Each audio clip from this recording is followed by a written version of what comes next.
नमस्कार. मी प्रीती डेगवेकर.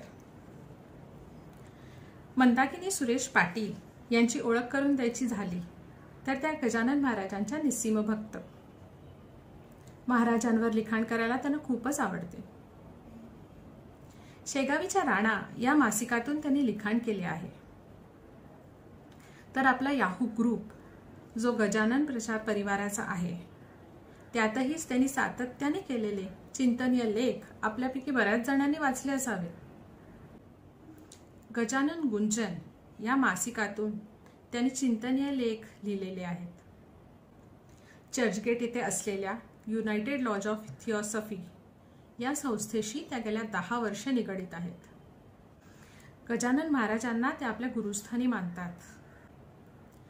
तर नारायण काका ढेकणे महाराज यांच्याकडून त्यांनी शक्तिपात दीक्षेचे योगदान प्राप्त झाले आहे. आज ते आपल्याला अन्न हे पूर्ण ब्रह्म म्हणजे अन्नाची माहिती या विषयावर आपले विचार मांडणार आहेत. चला तर मग ऐकूया. नमस्कार. जय गजानन. सर्व गजानन भक्तांना माझा प्रणाम. आज आपण अन्नम ब्रह्मेती अन्नाची महती या विषयावर चिंतन करणार आहोत. परमहंस परिव्राजकाचार्य श्रीमद वासुदेवानंद सरस्वती स्वामी महाराज असे म्हणालेत की सदा संतांपाशी जावे, त्यांच्या जवळी बैसावे, उपदेश तेन देती तरी ऐकाव्या त्या गोष्टी, तोची उपदेश होती तेणे कष्ट नष्ट होती. तर सदा संतांपाशी जावे असं त्यांनी म्हटलंय. मग आपण हे कसं करू शकतो बरं? तर आपण आपल्या गजानन विजय ग्रंथ आहे ना, जेव्हा वेळ मिळेल तेव्हा तो उघडून वाचावा. कारण की आपली माऊली आणि हा गजानन विजय ग्रंथ हे दोघं वेगळे नाहीतच मुळे.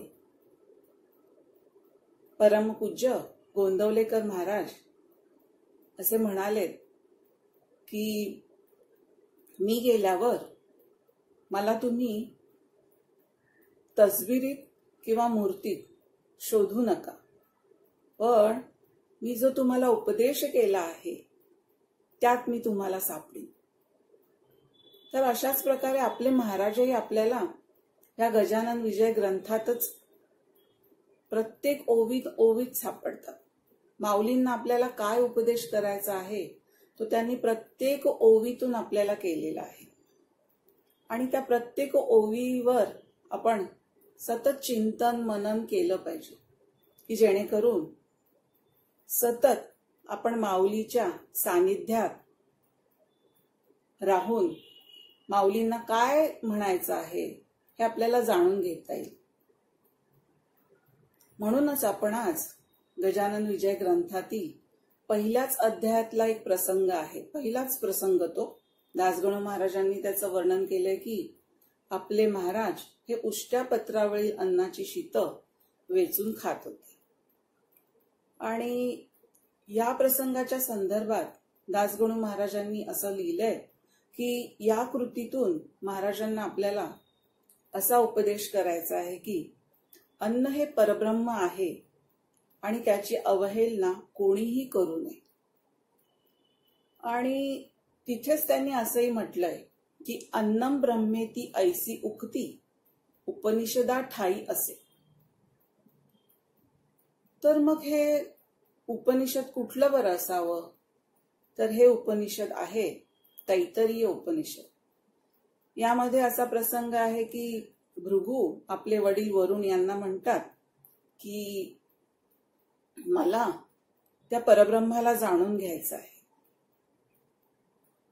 तर मी काय करू? यावर त्यांचे पिता वरुण त्यांना असा सल्ला देतात की यासाठी तू तप कर आणि तपाद्वारेच तू त्या परब्रह्माला जाणून घेऊ शकशील. पित्याचा सल्ला ऐकून भृगू तपश्चर्येला बसतात आणि त्यात ते असं जाणून घेतात की हा जो मनुष्य देह आहे किंवा मनुष्य प्राणी हे अन्नातून निर्माण होतात आणि त्यांचं अन्नावरतीच पोषण होतं आणि पुन्हा मेल्यानंतर ते पुन्हा अन्नातूनच निर्माण होतात.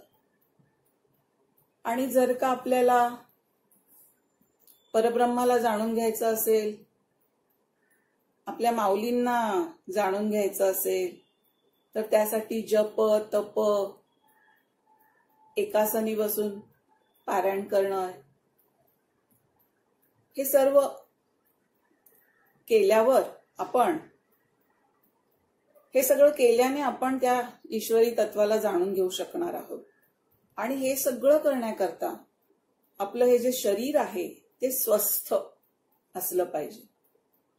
हे शरीर जर का स्वस्थ नसेल तर आपण ना जप करू शकणार, ना तप करू शकणार, ना तीर्थयात्रा करू शकणार. मग आपण त्या परमतत्वाला कसं बरं जाणून घेऊ शकू. हे ते या तपाद्वारे जाणून घेतात आणि आपल्या पित्याजवळ येऊन सांगतात की अन्न हेच परब्रह्म आहे. यावर त्यांचे पिता वरून त्यांना म्हणतात की हो, तू हे जे म्हणतोयस तेही सत्य आहे, पण तुला अजून तपश्चर्येला बसावं लागेल, तू अजून तप कर. हे ऐकल्यावरती भृगू पुन्हा तपाला बसतात आणि मग त्यानंतर ते प्राण ब्रह्म आहे, मन ब्रह्म आहे, अशा एक एक पायऱ्या पार करत त्या परब्रह्म तत्वाला खरोखर जाणून घेतात. आणि त्यांच्या या साधनेला पंचकोश साधना असेही म्हणतात. पण असो, आज आपल्याला फक्त अन्नाशी निगडीत जे काही आहे त्याबद्दलच चर्चा करायची. आणि भृगूंनी ज्याप्रमाणे जाणलं की आपण प्राणी मात्र सगळे अन्नापासूनच निर्माण होतो, अशाच प्रकारे भगवद्गीतेमध्ये भगवंतांनी सुद्धा अन्नाद भवती भूतानी असे म्हटले. म्हणजे हे संपूर्ण प्राणी मात्र आपण हे अन्नापासूनच निर्माण झालो आहोत. आणि असं म्हणतात कि जैसा हमारा भोजन है वैसे हमारे विचार, जैसे हमारे विचार है वैसा हमारा कर्म, और जैसा हमारा कर्म है वैसे ही परिणाम.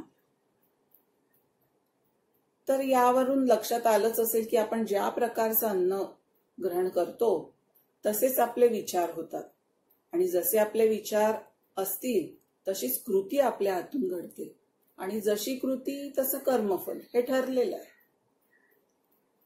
तर मग कुठल्या प्रकारचं अन्न आपण ग्रहण करावं हे यावर जर का आपल्याला चिंतन करायचं असेल तर सर्वप्रथम आपण हे जाणून घेऊया की अन्नाच्या अशुद्धीची कारण. तर पहिलं कारण आहे की अशुद्ध अन्न. अशुद्ध अन्न ग्रहण करणं म्हणजे काय, तर कुठल्या प्रकारचं बरं, तर मांसाहार, दारू पिणं या असल्या प्रकारचं अन्न आपण ग्रहण करूच नाही. त्यानंतर दुसरं कारण बघूया की आपण आपली कमाई जर अशुद्ध असेल तर त्या अशुद्ध कमाईतून जी भोजन सामग्री आपण आणणार आहोत आणि त्यापासून जे भोजन तयार केलं जाईल ते सुद्धा अशुद्ध अन्नच म्हटलं जातं. तर ही अशुद्ध कमाई म्हणजे नेमकी काय, तर चोरी, एखाद्याला लुबाडणं, ह्या मार्गाने जर का पैसा कमावला असेल तर ती दूषित कमाई म्हटली जाते. आणि गौतम बुद्धांनी एक अष्टांग मार्ग सांगितलाय. त्यामध्ये एक प्रकरण येतं, सम्यक वाणी, सम्यक व्यवहार आणि सम्यक आजीविका. तर हे सम्यक आजीविका म्हणून जो मुद्दा आहे तो आपल्या या चिंतनासाठी इथे उपयोगी पडेल.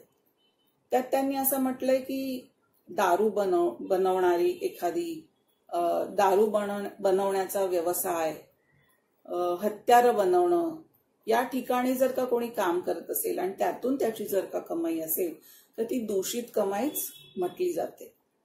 त्याच प्रकारे काय म्हणता येईल, जुगार, सट्टा, यातून मिळणारा पैसाही अशुद्ध कमाईच म्हटली जाते. तसंच समजा आपला एखादा व्यवसाय आहे आणि आपल्या हाताखाली बरीच माणसं काम करतात, तर आपण जर का त्यांना योग्य तो मोबदला त्यांच्या कामाचा देत नसू तर त्यातून जी काही कमाई आपण करतोय ती देखील दूषित कमाईच म्हटली जाईल. आणि समजा एखादा व्यापार आहे आपला आणि त्यात आपण भरमसाठ नफा कमवतोय, म्हणजे योग्य तेवढाच नफा व्यवसाय करणाऱ्याने काढावा आपला. अवाजवी जर काढला तर ती कमाई पण दूषित कमाईच म्हटली जाते. इतकंच काय, साधं उदाहरण घ्यायचं, समजा आपण बाजारात गेलो आणि दुकानदाराने आपल्याला 10 रुपये जर का आपले द्यायचे असतील त्याऐवजी 20 रुपये दिले आणि आपल्या हे लक्षात आलंय तरी आपण काहीही न बोलता ते पैसे परत न करता घरी जर घेऊन आलो तर ते आलेले जास्तीचे 10 रुपये आपल्या संपूर्ण कमाईला दूषित केल्याशिवाय राहत नाही. आणि आजकाल बरीच जण शेअर मार्केटमध्ये इन्व्हेस्ट करतात, त्यात काही गैर नाही. पण समजा त्यांनी दारू बनवणारी कंपनी किंवा सिगरेट बनवणाऱ्या कंपनीमध्ये जर का आपले पैसे गुंतवले तर त्यातून होणारा जो काही नफा असेल, जी कमाई असेल, ती सुद्धा दूषित कमाईच म्हटली जाईल. आणि त्या पैशातून जी भोजन सामग्री आपण आणणार आहोत आणि त्यातून जे भोजन ग्रहण करणार आहोत तेही अशुद्ध भोजनच म्हटलं जातं. आता तिसरं कारण बघू. समजा भोजन शुद्ध आहे, कमाई पण आपली दूषित नाहीये, चांगल्या मार्गाने कमाई करून आपण पैसा आणलाय.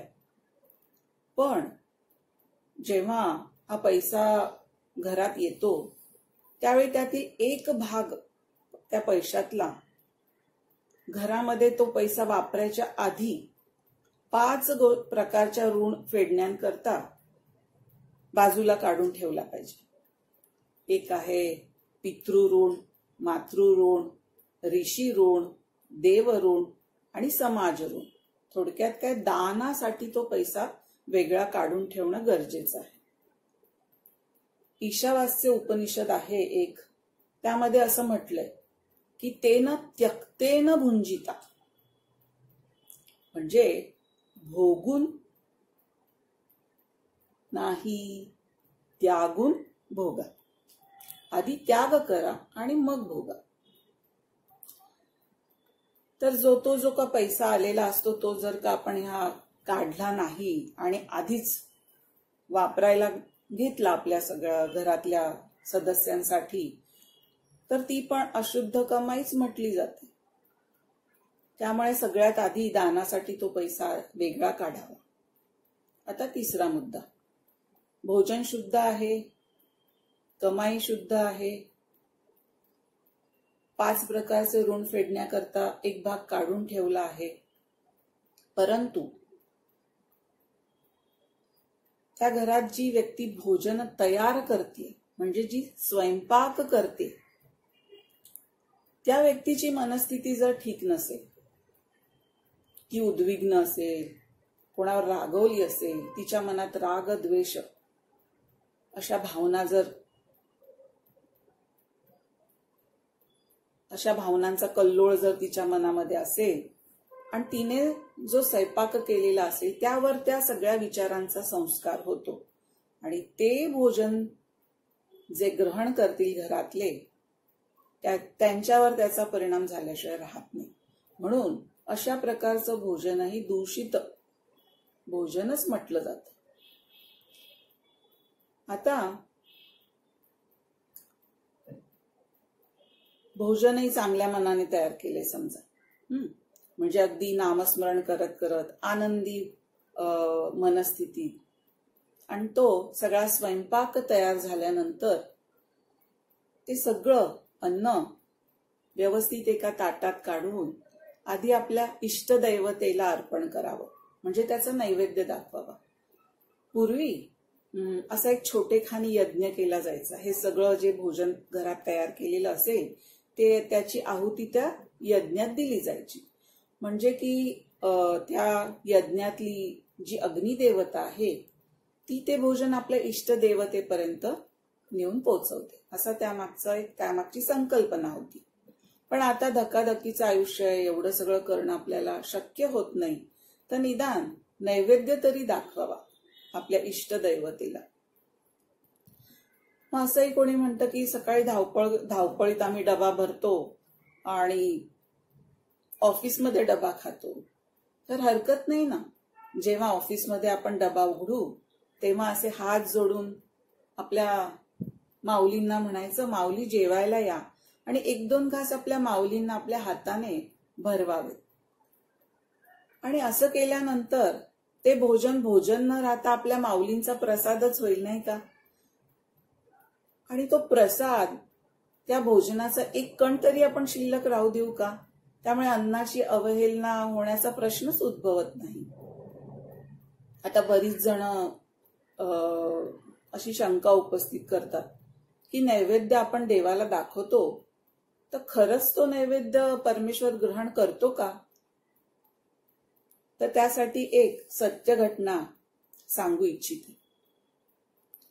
1970 सालची ही घटना आहे. सत्य साईबाबा यांच्या आश्रमातली. त्या सत्य साईबाबांच्या आश्रमामध्ये एके दिवशी सत्य साईबाबा आणि त्यांच्या आश्रमात शिकणारी काही विद्यार्थी असे भोजनाला एकत्र बसणार होते. आणि त्याच कार्यक्रमाला एक डॉक्टर बारानोस्की म्हणून उपस्थित राहणार होते. आणि ते किर्लियन फोटोग्राफी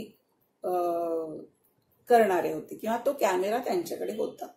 आता किर्लियन फोटोग्राफी म्हणजे प्रत्येक व्यक्तीच्या, वस्तूच्या भोवतालचा ऑरा त्या फोटोमध्ये दिसतो. या विशिष्ट प्रकारच्या कॅमेऱ्याने फोटो घेतले असतात. तर तेही तिथे उपस्थित होते. आणि सगळ्या विद्यार्थ्यांना भोजन वाढून झालं होतं आणि सगळे भगवान येण्याची वाट बघत होते. भगवान म्हणजे सत्य साईबाबा. आणि थोड्याच वेळात सत्य साईबाबा तेथे आले. आणि आश्रमातली एक पद्धत होती की भोजन ग्रहण करायच्या आधी सर्व विद्यार्थी म्हणजे सगळेच एक ब्रह्मार्पण पाठ म्हणायचे.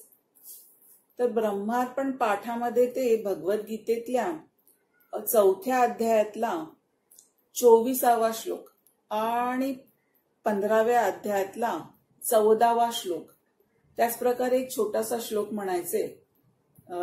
भगवद्गीतेतले हे श्लोक म्हणजे अहं वैश्वानरो भूत्वा एक आहे, आणि दुसरा ब्रह्मार्पणम ब्रह्म असा एक श्लोक आहे. आणि अजून एक श्लोक ते म्हणायचे म्हणजे हरिर्दाता हरिर्भोक्ता हरिर अन्नम हरिर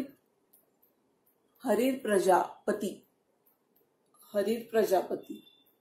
हरिर विप्र शरीरस्तु भुक्ते भोज्यते हरिर. हा पाठ म्हणून झाला की ते भोजनाला सुरुवात करत. आणि त्यावेळी हे जे डॉक्टर बारानोस्की तिथे आलेले, त्यांनी या विद्यार्थ्यांनी भोजन ग्रहण करण्यापूर्वी त्या भोजनाचे काही फोटो काढले. आणि हा ब्रह्मार्पण पाठ म्हटल्यानंतर म्हणजे ते भोजन परमेश्वराला अर्पण केल्यानंतर पुन्हा त्या भोजनाचे फोटो काढले. तर आश्चर्याची गोष्ट अशी की हा ब्रह्मार्पण पाठ म्हणायच्या आधी जे फोटो काढले होते ते असे साधे आपले व्यवस्थित नेहमीचे असे आले होते. पण ब्रह्मार्पण पाठ म्हटल्यानंतर जे फोटो काढले गेले तर प्रत्येक ताटाभोवती एक निळ्या रंगाची आभा प्रत्येक फोटोत दिसत होती. त्यांना या गोष्टीचं आश्चर्य वाटलं. त्यांनी भगवानांना म्हणजे सत्य साईबाबांना याबद्दल विचारलं तेव्हा सत्यसाई बाबा त्यांना म्हणाले की ब्रह्मार्पण पाठ म्हणायच्या आधी ताटात जे होतं ते भोजन होतं, पण तो पाठ म्हटल्यानंतर जे ताटात आहे तो परमेश्वराचा प्रसाद झाला आहे, कारण ते अन्न परमेश्वराने येऊन ग्रहण केलंय. तर यावरून आपल्या लक्षात आलंच असेल की खरोखर अंतःकरणपूर्वक आपण आपल्या इष्टदैवतेला जर का भोजनाचं आमंत्रण दिलं, नैवेद्य दाखवला, त्याला खाऊ घातलं, तर खरोखर आपली इष्टदैवता येऊन ते भोजन ग्रहण करते. अजून एक गोष्ट आहे की हे संत महात्मे असतात ना, त्यांना आपल्या शिष्याला भक्ताला खाऊ घालणं खूप आवडतं. त्यांच्याकडे गेलो तर ते हे खाऊ म्हणजे हे खा ते खा असा आग्रह करत असतात. आणि समजा त्यांच्या आश्रमात गेलो तर कोणीही त्यांच्या आश्रमातून उपाशी जाऊ नये असा त्यांचा कटाक्ष असतो. आणि असाच कटाक्ष आपल्या माऊलींचा पण होता. कशावरून तर 19व्या अध्यायामध्ये, म्हणजे अगदी समाधी घ्यायच्या थोडे दिवस आधीचीच गोष्ट असावी ही, तर 19व्या अध्यायामध्ये असं दिलंय की एक साळूबाई नावाच्या महाराजांच्या एक शिष्या होत्या. त्यांना महाराज असे म्हणाले एक दिवस की डाळ पीठ घेऊनी स्वयंपाक करी अहोरात्र, जे येतील तयांना साळू घाल भोजना, येणेस तू नारायणा प्रिय होशील निसंशय. तर यावरून दिसतं की आपल्या माऊलींना म्हणजे त्यांची अशी इच्छा होती की जेही त्यांच्या दर्शनाला येतील त्यांनी भोजन ग्रहण केल्याशिवाय जाऊ नये, अन्यथा त्यांना या गोष्टीचं दुःख होत असावं. त्यामुळे आपणही जेव्हा माऊलींना भेटायला शेगावला जातो तेव्हा ते प्रसाद भोजन केल्याशिवाय येऊच नये, कारण की तो आपल्या माऊलींचा प्रसाद असतो. आणि ते प्रसाद भोजन केल्यानंतर आपल्या अंतःकरणाची शुद्धी झाल्याशिवाय राहतच नसेल. आणि म्हणूनच कदाचित शेगावला जाऊन आल्यानंतर आपल्याला इतकं प्रसन्न आणि आनंदी वाटत असावं. ते कदाचित याच कारणामुळे, एक तर त्यांचं दर्शन आणि ते प्रसाद भोजन हेही त्यामागचं कारण असावं. अजून एक गोष्ट आहे की कारण की काय आहे की हा जो प्रसाद आहे ना माऊलींचा, तो प्रसाद आणि आपली माऊली हे दोन्ही वेगळे नाहीतच मुळी. कसं आहे की हे जे वैष्णव भक्त असतात ना, ते त्यांचा कृष्ण आणि तो कृष्णाचा प्रसाद हे दोन्ही भिन्न मानतच नाही. त्यांच्या मते तो प्रसाद आणि तो कृष्ण दोन्ही एकच आहेत आणि त्याच आनंदाने त्याच भावनेने ते तो प्रसाद ग्रहण करतात.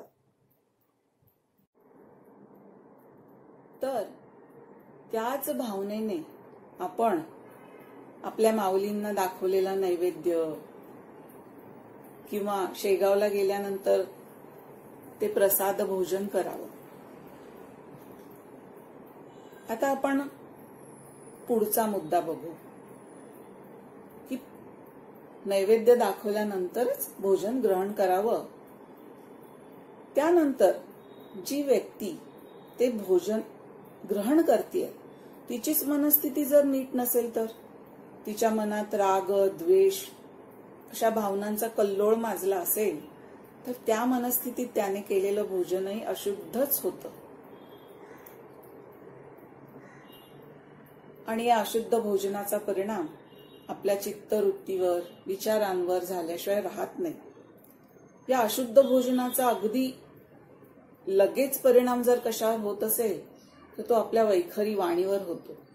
आणि वैखरी वाणी जर का ती अशुद्ध झाली या अशुद्ध भोजनामुळे, तर ती व्यक्ती रागीट होते, दुसऱ्याचं अंतःकरण दुखावेल असे शब्द ती वापरू लागते. तर त्यामुळे हे अशा प्रकारचं अशुद्ध भोजन करूच नये. आता आपण बघू की अधर्माने वागणाऱ्या व्यक्तीच्या घरचं अन्न खाल्लं असता आपल्या विचारांवर कसा परिणाम होतो. आपण हे 2 उदाहरणांवरून समजून घेऊ. पहिलं उदाहरण आहे रामायणातलं आणि दुसरं महाभारतातलं. पहिलं रामायणातलं उदाहरण बघू. प्रसंग असा आहे की रावणाने सीतेला पळवून आणलंय आणि राम आणि रावणाचं युद्ध सुरू आहे. त्यात मेघनाद मारला गेलाय आणि रावण अतिशय चिंतेत आहे. अशा परिस्थितीत तो विचार करतो की आपण आपल्या बंधुराजांना उठवावं, म्हणजे कुंभकर्णाला. आणि तुम्हाला माहितीच आहे की कुंभकर्ण 6 महिने जागायचा आणि 6 महिने झोपायचा. तर तो झोपलेला होता त्यावेळी आणि त्याने अगदी मोठ्या प्रयासाने त्याला उठवलं आणि त्याला सगळी हकीकत सांगितली, जे काय घडलंय ते. इथे काय झालंय की कुंभकर्ण त्याला अनेक दिवसांचं उपोषण घडलंय, कारण की तो झोपलेला होता. नकळत का होईना, पण त्याला अनेक दिवसांचं उपोषण घडलंय. उपोषण म्हणजे उपवास, म्हणजे एक प्रकारचा उपवासच घडलाय. आणि उपवास करणं हे देखील एक छोटेखानी तपच असतं आणि त्याचं आंशिक त्याचं फळही प्रत्येकाला मिळत असतं. तर त्याप्रमाणे हा अनेक दिवसांचा याला उपवास घडलाय. याची चित्तवृत्ती आंशिक का होईना शुद्ध झालीय. या प्रसंगाचं वर्णन रामचरित मानसमध्ये असं केलंय की त्याला उठवल्यानंतर सगळी परिस्थिती रावणाने सांगितली. त्यावेळी तो रावणाला हे सगळं ऐकल्यावर काय म्हणतो, जगदंबा हारी आणीसी, जगदंबा हारी आणीसी षटचाहसी कल्याण. म्हणजे तू साक्षात जगदंबेचं हरण करून घेऊन आलायस आणि तरीही तू तुझं कल्याण चिंतित आहेस. हे ऐकल्यानंतर मात्र रावणाला काही सुचत नाही काय बोलावं. तो त्यावेळी त्याला म्हणतो कुंभकर्णाला की तुला अनेक दिवसांचं उपोषण घडलंय, तू आधी व्यवस्थित पोटभर खा, संध्याकाळी आपण या विषयावर बोलू. आणि तो निघून जातो. आणि कुंभकर्ण व्यवस्थित पोटभर अन्न ग्रहण करतो, थोडा आराम करतो. संध्याकाळी जेव्हा रावण त्याला भेटायला येतो त्यावेळी मात्र तो म्हणतो की बंधुराज, तुम्ही काहीही काळजी करू नका, उद्या मी रणांगणावर जाईन आणि त्या दोन्ही बंधू जे आहेत त्यांना बंदी बनवून तुमच्या समोर घेऊन येईल. तर असा हा अधर्माने वागणाऱ्या माणसाच्या घरचं अन्न खाल्लं असता तुमच्या विचारांमध्ये कसा लगेच परिणाम होतो ते आपण या उदाहरणावरून बघितलं. असाच एक प्रसंग महाभारतातही आहे. भीष्म पितामह हे शरपंजरी पडले आणि त्यावेळी त्यांना भेटायला हे 5ही पांडव, द्रौपदी आणि भगवान श्रीकृष्ण हे सगळी मंडळी जातात त्यांना भेटण्याकरता. आणि तिथे युधिष्ठिर त्यांना विनंती करतात की मला काहीतरी उपदेश करा असं. त्यावेळी भीष्म पितामह त्यांना उपदेश करणं सुरू करतात. त्याच वेळी द्रौपदी मोठ्याने हसते. भीष्म पितामह तिला या हसण्याचं कारण विचारतात. त्यावेळी द्रौपदी असं म्हणते की जेव्हा भर सभेमध्ये माझं जेव्हा वस्त्रहरण होत होतं तेव्हाही तुमची विद्वत्ता कुठे गेली होती. त्यावर भीष्म पितामह हसतात आणि तिला म्हणतात की त्यावेळी मी दुर्योधनाचं अन्न ग्रहण करत होतो, त्यामुळे त्या अन्नामुळे माझ्या धमण्यांमध्ये जे रुधिर वाहत होतं ते विषासमान होतं आणि ते विषासमान रुधिर म्हणजे रक्त आत्ता या घडीला माझ्या सगळ्या शरीरावर असंख्य बाणांचा जो वर्षाव झाला आहे त्यामुळे ज्या जखमा झाल्यात त्यातून ते रक्त वाहून गेलंय आणि म्हणूनच मी आता हा उपदेश करू शकतो. तर आपण बघितलं की अधर्माने वागणाऱ्या माणसाच्या घरचं अन्न ग्रहण केलं असता आपल्या विचारांवर कसा परिणाम होत होता.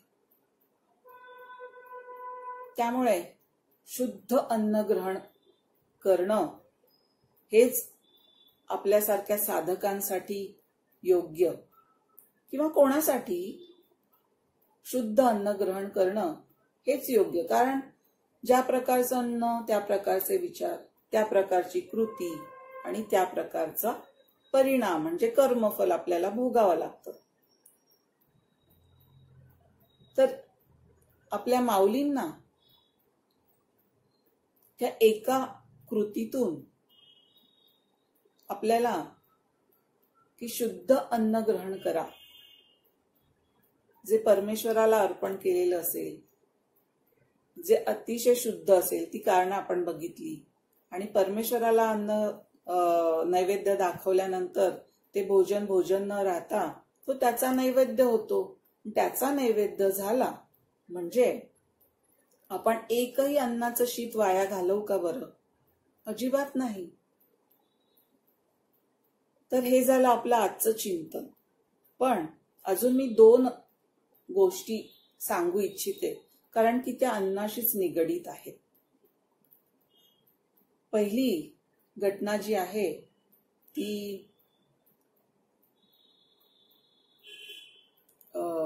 एक दत्त संप्रदायातील थोर सत्पुरुष मामासाहेब देशपांडे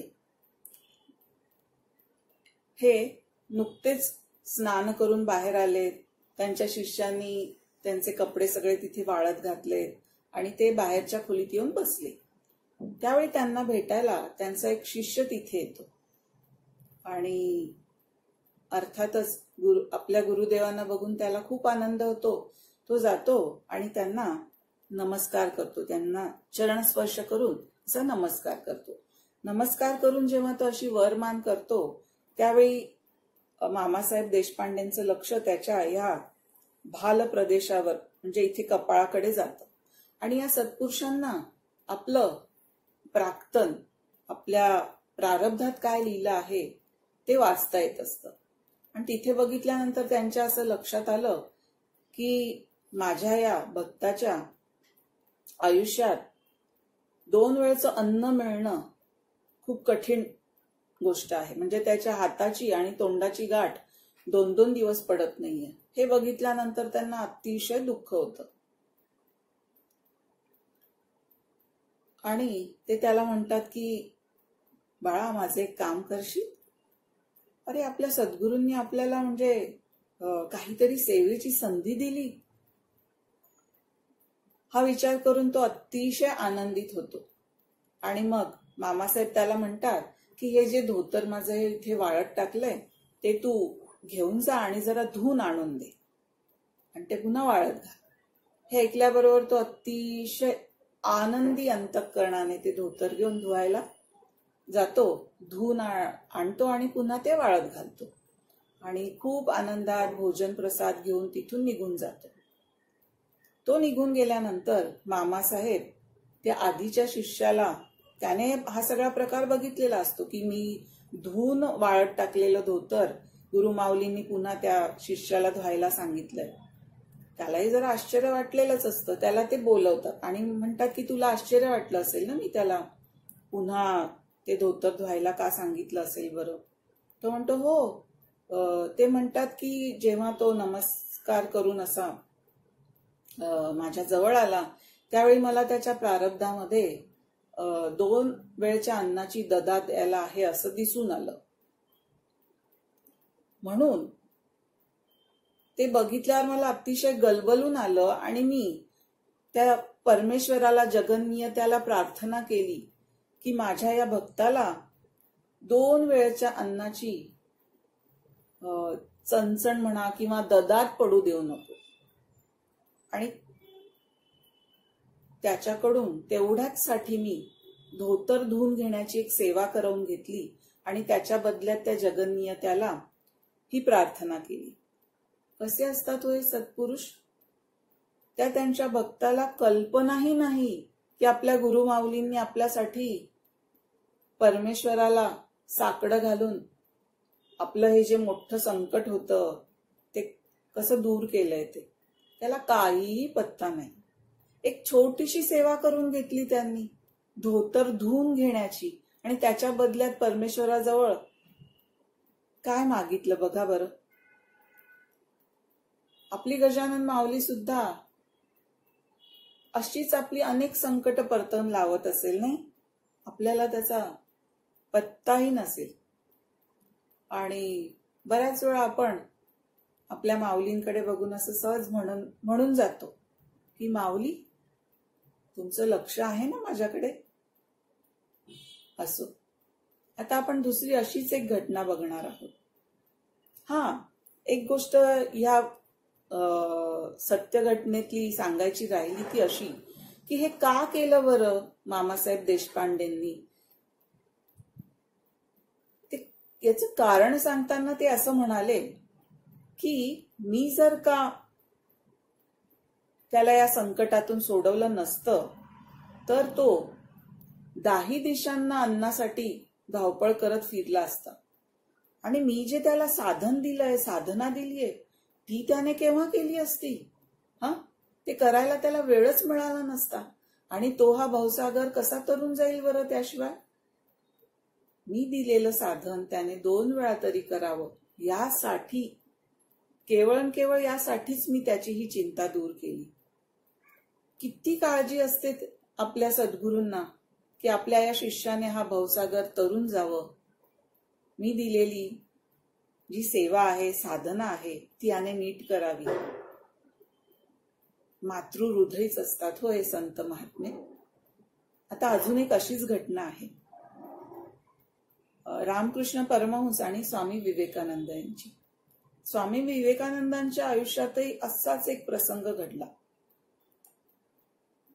त्यांना 2 वेळचं अन्न मिळणं दुरापस्त झालं आणि ते घरामध्ये खूप विपत्ती आलेल्या होत्या.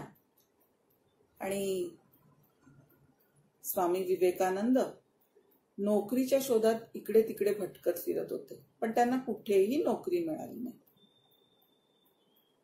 आणि त्याच उद्विग्न मनस्थितीत ते दाक्षिणेश्वरीला आपल्या सद्गुरूंकडे म्हणजे रामकृष्ण परमहंसांकडे आले. आणि त्याची ती उद्विग्न अवस्था बघून रामकृष्ण परमहंसांना खूप दुःख झालं.